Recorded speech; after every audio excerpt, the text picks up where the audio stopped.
Hello बच्चों, चलिए शुरू करते हैं आज की क्लास। हमने पढ़ा था डिफाइनाइट इंटीग्रल्स की प्रॉपर्टीज़ के बारे में और फिर हमने उन पर आधारित एग्जांपल्स लिए थे। ठीक है, अब इसी को हम आगे कंटिन्यू करते हैं। Exercise 10.3 question number 1, integration -2 to 2 -2 से 2 मॉडुलस 2x + 3। अब देखो यहाँ हमें जिस फंक्शन को इंटीग्रेट करना है वो फंक्शन कैसा है? मॉडुलस फंक्शन है, मापांक फलन है। और इसका समाकलन करने के लिए, इसका इंटीग्रेशन करने के लिए कौन सी प्रॉपर्टी काम में लेंगे? Property number 3। ठीक है, और सपोज दैट यदि यहाँ मॉडुलस ना होता तो कौन सी प्रॉपर्टी होती? देखो -a। ठीक है, अब देखो हम क्या करेंगे, जो अपना फंक्शन है उसको मापांक रहित करेंगे, यानी इसको हम विदाउट मॉडुलस लिखेंगे। इसके लिए हमें क्या देखना है? इसके लिए हमें देखना है कि 2x + 3 है, ये x की किस वैल्यू पर अपना साइन चेंज करेगा, यानी नेगेटिव से पॉजिटिव, पॉजिटिव से नेगेटिव कब बनेगा। अब इसके लिए देखो सीधी सी बात है, इसका जो तरीका है वो यही है कि मॉडुलस के साइन के अंदर जो अपना एक्सप्रेशन है, जो पॉलिनोमियल है, उसको = 0 लिख दो, यानी इक्वेशन फॉर्म में लिख दो। तो 2x + 3 = क्या हो गया? 0। तो यहाँ से x की वैल्यू क्या हो जाएगी? -3/2।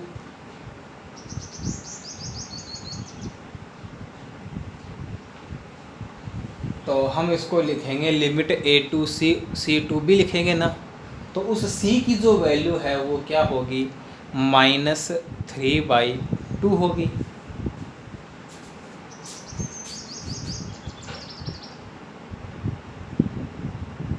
Modulus -2 to -3/2 -3/2 2। ठीक है, अब हमें ये देखना है कि जब हम x की वैल्यू -3/2 से छोटी लेंगे, x < -3/2 पर fx की वैल्यू कैसी होगी? पॉजिटिव होगी या नेगेटिव होगी? और x < -3/2 के लिए कैसी होगी? fx = 2x + 3 2x + 3। अब इसकी जो वैल्यू है वो एक बार तो होगी नेगेटिव और एक बार होगी पॉजिटिव। अब नेगेटिव कब होगी और पॉजिटिव कब होगी, हमें इसमें यह देखना है। तो देखो 2x + 3 है, इसमें -3/2 से छोटी संख्या रख दो और एक बार बड़ी संख्या रख दो। ये अपनी नंबर लाइन हो गई, ये 0, ये -1, ये -2, इधर 1। तो x = -3/2 का मतलब है -1.5, यानी यहाँ होगा ये -3/2।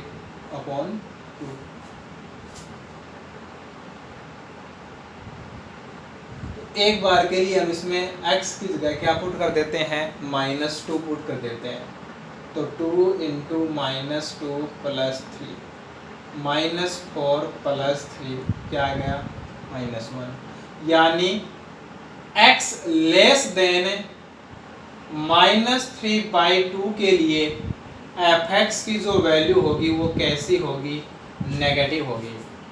तो fx की वैल्यू जो नेगेटिव है वो कब है? when x < -3/2। ठीक है, तो यहाँ क्या हो जाएगी? जब x -3/2 लेंगे तो क्या आएगी? पॉजिटिव आ जाएगी। देखो 2 रख दिया या 1 रख दो, चाहे 0 रख दो, चाहे -1 रख दो, कोई भी वैल्यू पुट कर सकते हैं। जैसे हमने 2 ही पुट कर दिया तो 2 इंटू 2 4, 4 प्लस 3 क्या हो गया 7 हो गया। तो जो वैल्यू है वो कैसी आई, पॉजिटिव आई। ठीक है, तो फंक्शन को क्या करना है, विदाउट मॉडुलस के लिखना है, मॉडुलस हटाना है। तो मॉडुलस हटाने के लिए हमें क्या करना है, मॉडुलस के अंदर जो अपना फंक्शन है, जो एक्सप्रेशन है, उसको इक्वेशन फॉर्म में लिख दो, समीकरण रूप में लिख दो। यानी बराबर में क्या लगा दो 0, तो वहाँ से हमें x की वैल्यू मिल जाएगी। उससे छोटे मान रख के देख लो, उससे बड़ा मान रख के देख लो, तो हमें पता लग जाएगा कि कहाँ तो ये नेगेटिव है और कहाँ ये पॉजिटिव है। इक्वल का साइन है वो हम इसमें ले सकते हैं, कोई दिक्कत नहीं है। लेस देन के साथ लें चाहे ग्रेटर देन के साथ लें। तो देखिए जब x की वैल्यू -2 से -3/2 है, यानी लेस देन -3/2 है, तो ये होगा -2x + 3 dx। और जब -3/2 से 2 होगी तो ये होगा 2x + 3 dx। यहाँ क्या जाएगा, पॉजिटिव हो जाएगा। ठीक है, अब यहाँ हमें मॉडुलस नहीं लगाना है, क्योंकि मॉडुलस को हमने क्या कर दिया, हटा दिया है, रिमूव कर दिया है। ठीक है, अब इसको हम इंटीग्रेट कर सकते हैं। माइनस बाहर निकाल दिया, 2 इंटू एक्स को इंटीग्रेट करेंगे x² + 3 कांस्टेंट 1 को इंटीग्रेट करेंगे x, यानी 2x + 3 है, इसका जो इंटीग्रेशन है वो क्या हो गया, 2 into x² + 2 + 3x -2 -3/2 plus 2 into x² + 2 + 3x -3/2।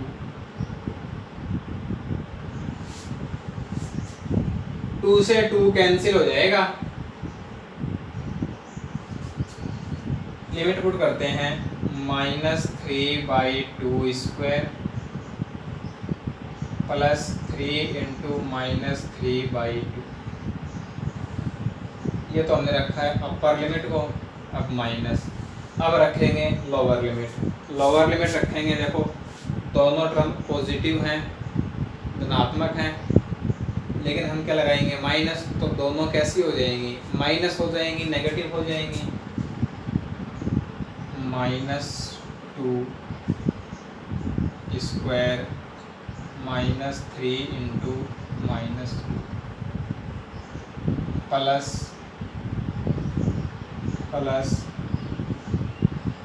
2 से 2 कैंसिल हो जाएगा, 2² + 3 इंटू 2 माइनस लगाएंगे, दोनों टर्म नेगेटिव हो जाएंगी, -3/2² -3 इंटू -3/2। अब इसको आगे सॉल्व करते हैं, तो देखिए क्या होगा, माइनस ब्रैकेट लगा देते हैं, 9/4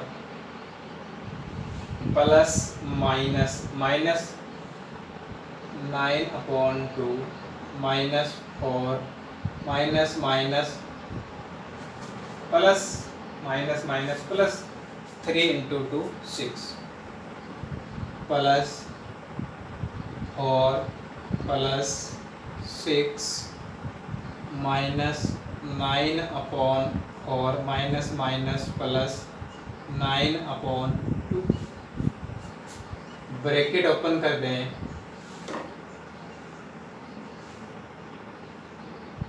तो देखो 6 - 4 क्या हो गया, 2 हो गया। यहाँ एलसीएम लेंगे तो 2 और 4 का एलसीएम क्या हो जाएगा, 4 हो जाएगा। तो ये बन जाएगा 9 - 18 यानी -9 -9/4,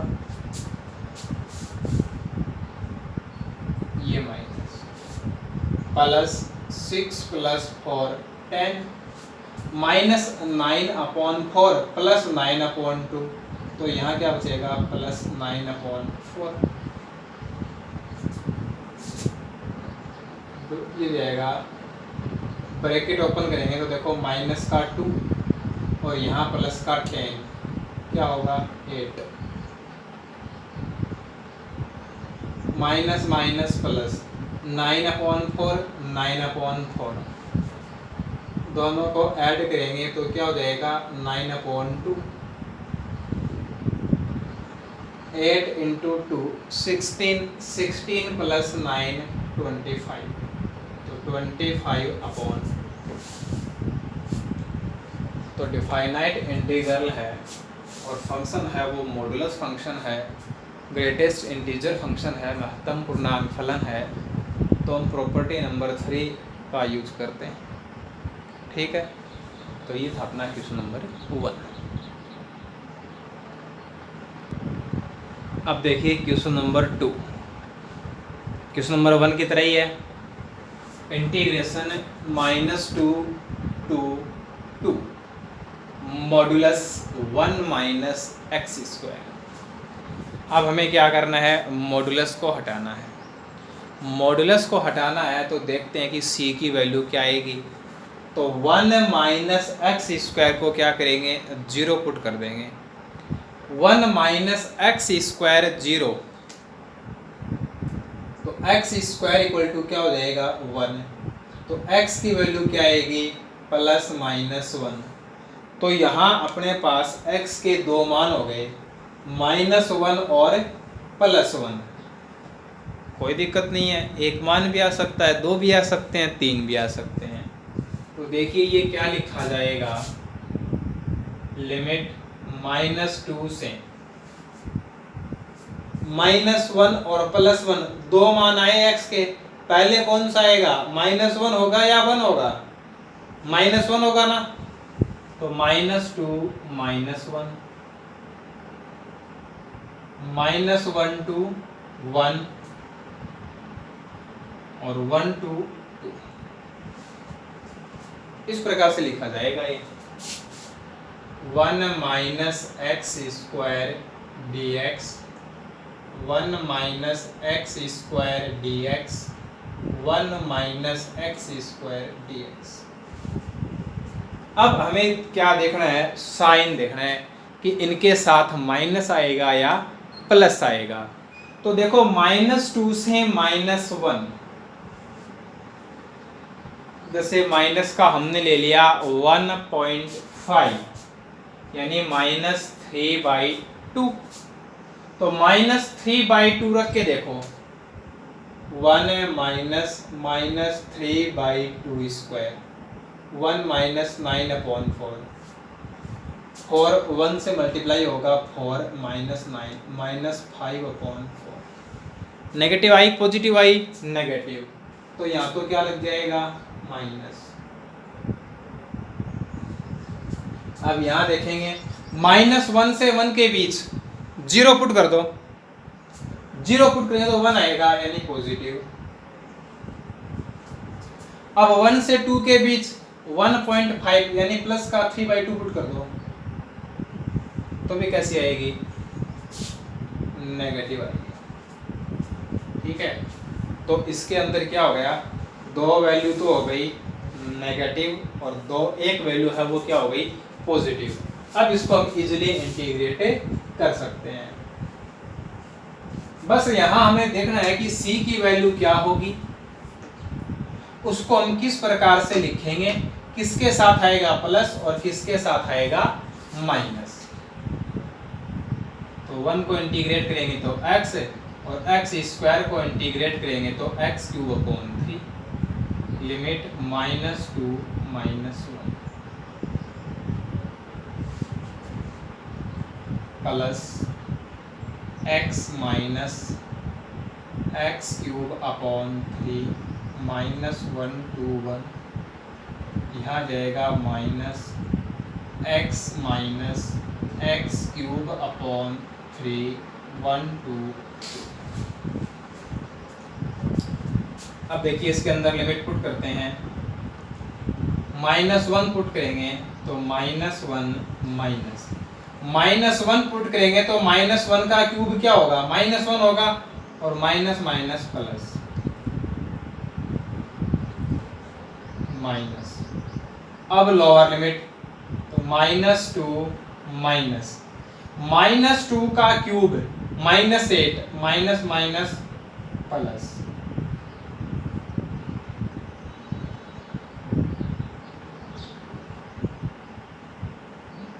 1 पुट करेंगे तो 1 - 1/3, माइनस का साइन लगाएंगे। अब लोअर लिमिट, तो -1 -1 पुट करेंगे तो -1 का क्यूब -1, और minus minus plus minus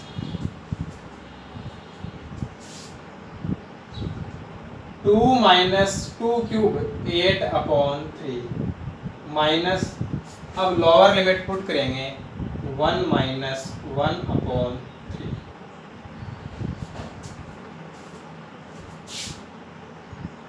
minus 3 into -1 -3 -3 plus 1 -2/3 minus 3 into -2 -6 plus 8 2/3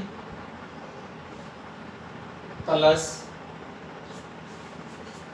3 into 1 3 3 -1 2/3 minus 3 into -1 3 को -1 से गुणा करेंगे, -3 प्लस 1 -2/3 -2/3 और माइनस माइनस प्लस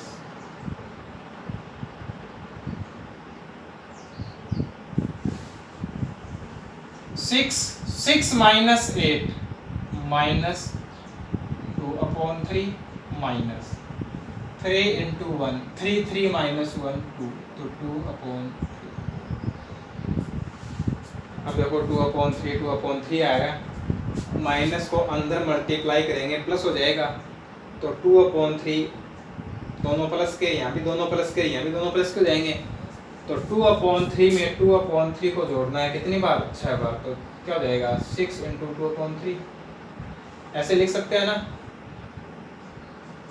तो ये हो जाएगा 4। तो अपना जो आंसर है वो कितना हो गया, 4 हो गया। अब देखिए क्वेश्चन नंबर 3, ये भी क्वेश्चन नंबर 1 और 2 की तरह ही है। 1 और 2 में तो क्या था, मॉडुलस फंक्शन था, तो हमने वहाँ से क्या किया, मॉडुलस को रिमूव किया था, हटाया था मॉडुलस को।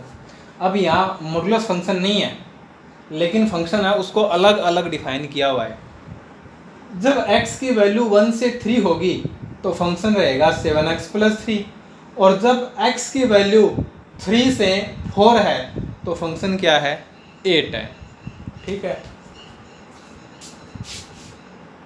तो i = क्या बन जाएगा, लिमिट होगी 1 to 3, फंक्शन होगा 7x + 3 plus limit 3 to 4 8 dx, ऐसे लिखेंगे इसको। अब कर दो इसको इंटीग्रेट, 7 इंटू एक्स का इंटीग्रेशन क्या हो जाएगा, x² प्लस 3x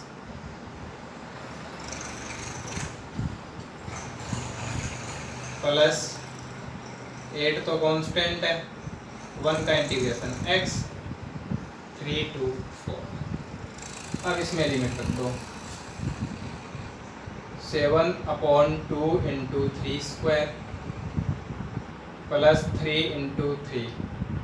अब रखेंगे लोअर लिमिट, माइनस ब्रैकेट लगा लो, क्योंकि माइनस है ना पहले, जब देखो माइनस होगा तो दोनों क्या हो जाएंगे, माइनस के, तो दोनों टर्म हैं, दोनों पद हैं, उनके साथ क्या लगा दो, माइनस का चिन्ह लगा दो। बस हमें कोई गलती नहीं करनी है यहाँ पे। 7/2 1² plus 3 into 1 plus 8 into 4 minus 8 into 3 3² 9 9 into 7 63/2 plus 9 minus 7/2 plus 3। भाई 1 का स्क्वायर क्या है? 1 है, और इनसे मल्टीप्लाई करेंगे तो यही नंबर आएंगे।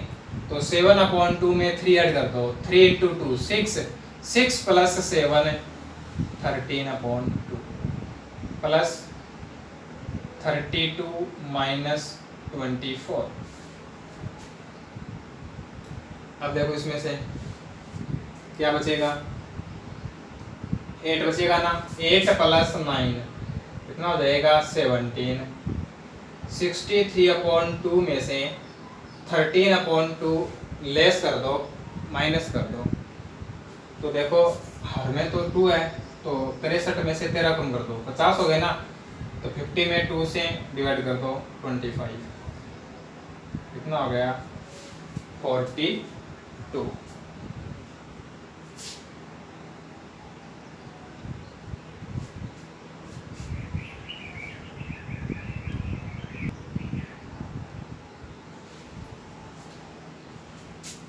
थोड़ी सी गलती हो गई यहाँ, 8 नहीं है, 8x है भैया, 8x है।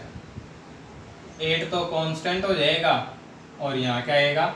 x आएगा। और x को इंटीग्रेट करेंगे तो क्या आएगा?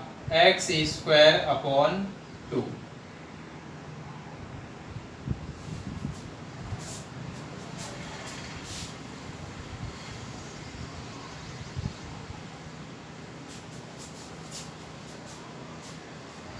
प्लस 8 इंटू, देखो 8/2 भाई 1/2 क्या है? कांस्टेंट है, इसको बाहर निकाल दो।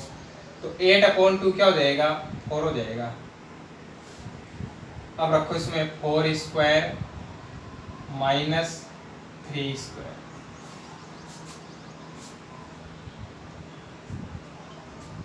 Minus 13/2 plus 4 into 16 minus 9। तो ये हो गया 25 प्लस 9 प्लस क्या बचेगा? 7। 7 इंटू 4 28। अब इन तीनों को ऐड कर दो, तो ये हो जाएगा 62। क्या? तो अपना जो आंसर है वो क्या होगा? 62 होगा। ठीक है, यहाँ पे क्या था? 8x था, हमने गलती से इसको ऐड लिख दिया। तो टी क्वेश्चन कर लिया हमने एक तरह से, एक ही पैटर्न के। तो अपना ये जो थर्ड प्रॉपर्टी पे बेस्ड जो अपना ये क्वेश्चन है, ये भी क्या है? इम्पोर्टेंट की कैटेगरी में आता है। तो क्वेश्चन नंबर 1 और 2, ठीक है ना, इनको अच्छे से करना है।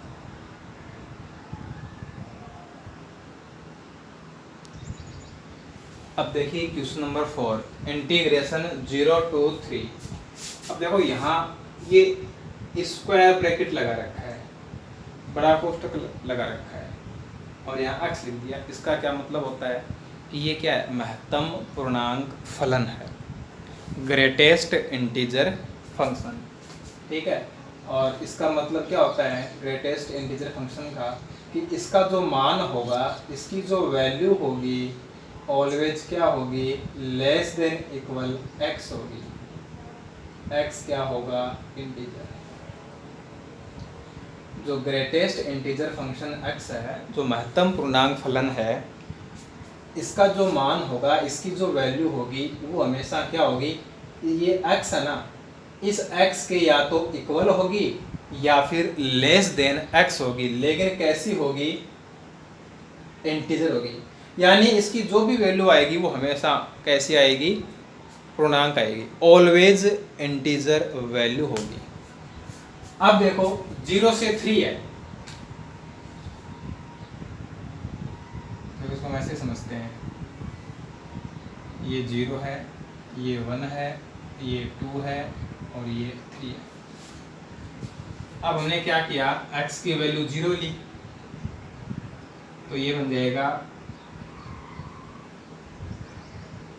अब इसकी वैल्यू क्या होगी? या तो 0 होगी या लेस देन 0 होगी, लेकिन कैसी होगी?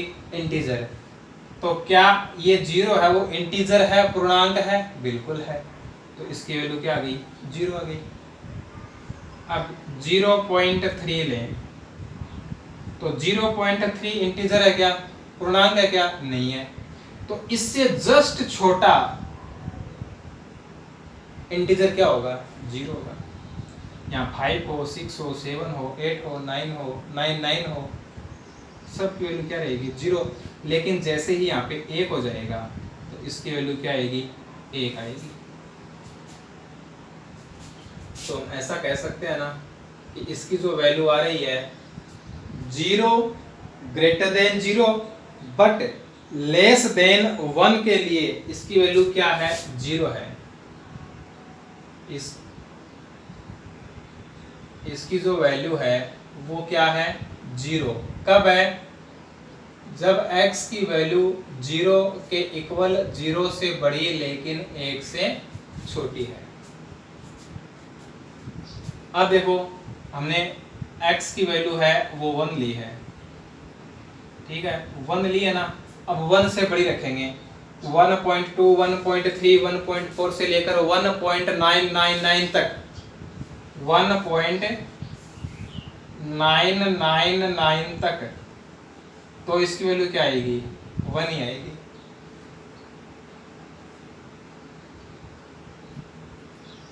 ऐसे ही 2 less than equal x less than 3, तो क्या आएगी?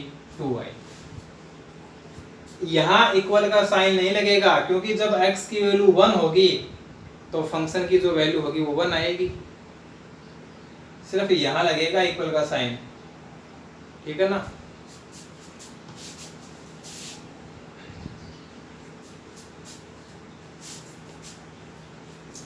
तो देखिए अपना जो इंटीग्रेशन है वो क्या बनेगा?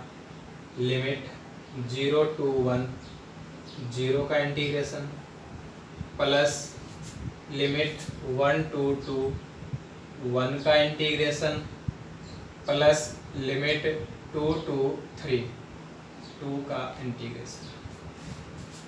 अब ये तो 0 हो गया क्योंकि देखो 0 इंटीग्रेशन से बाहर dx का x, तो जब 0 से मल्टीप्लाई होगा तो सब कुछ 0 हो जाएगा। 1 का integration x limit 1 to 2 plus 2 constant 1 का इंटीग्रेशन x लिमिट 2 to 3, तो ये हो जाएगा 2 minus 1 प्लस 2 इंटू ये हो जाएगा 3 minus 2, 1 प्लस 2 क्या आ जाएगा? 3 आ जाएगा, ठीक है। अब देखिए क्वेश्चन नंबर 5, इंटीग्रेशन है, लिमिट है अपनी -π/4 टू π/4। अब देखो लिमिट है वो -a से a है, तो जब लिमिट -a से a होती है तो अपनी है प्रॉपर्टी नंबर 7, क्या करना है? चेक करना है कि फंक्शन है वो कैसा है, समफलन है या विषम फलन है, ठीक है, ऑड फंक्शन है या इवन फंक्शन है।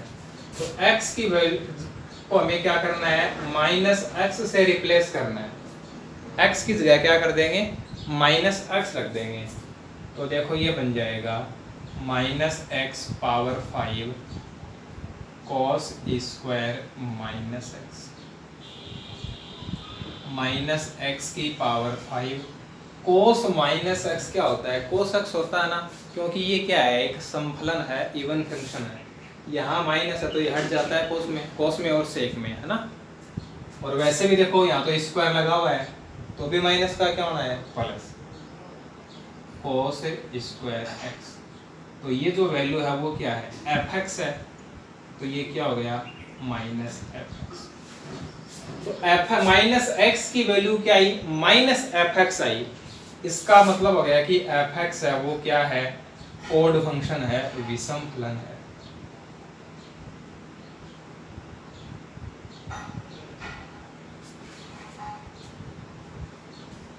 और जब विषम फलन होता है तो i क्या होता है? 0। ठीक है, ये था अपना क्वेश्चन नंबर 5। सेम ऐसा ही अपना क्या है क्वेश्चन नंबर 6 है। उसमें भी जो लिमिट हैं वो -a to a दे रखी हैं। तो हमें उसमें क्या करना है, x को -x से रिप्लेस करना है। ठीक है, और उसमें भी क्या मिलेगा अपने को, ऑड फंक्शन मिलेगा, यानी f माइनस एक्स है वो किसके इक्वल आएगा, -fx आएगा। देखिए क्वेश्चन नंबर 6 में क्या है, sin x cos x upon 1 plus cos square x है, ये है। ठीक है ना अपना फंक्शन क्वेश्चन नंबर 6 का। तो जब x की जगह -x करेंगे तो ये भी प्लस का रहेगा, इस पर भी कोई फर्क नहीं पड़ेगा। sin x ये क्या बन जाएगा, -sin x बन जाएगा, यानी f माइनस एक्स है वो किसके इक्वल आ जाएगा, fx के। तो i की जो वैल्यू होगी वो इसमें भी क्या आ जाएगी, 0 आ जाएगी। ठीक है, तो क्वेश्चन नंबर 6 सेम हमें क्वेश्चन नंबर 5 की तरह ही करना है। उसमें भी f माइनस एक्स इक्वल होगा -fx के, यानी i की जो वैल्यू है वो क्या होगी, 0। ठीक है, तो आज की क्लास यहीं समाप्त करते हैं। वीडियो को लाइक कीजिएगा, शेयर कीजिएगा।